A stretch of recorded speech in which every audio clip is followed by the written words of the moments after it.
Alright, it's done. Slid all the screws into the mount and put a nut on the other side.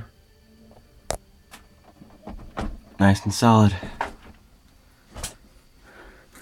And since it's offset, there's enough room for me to put it 90 degrees from the wall like that, sit back here, prop my feet up there, and watch some TV.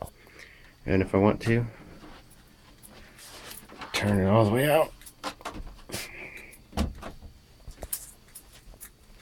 Just move it all over the damn place. Pretty much do whatever. I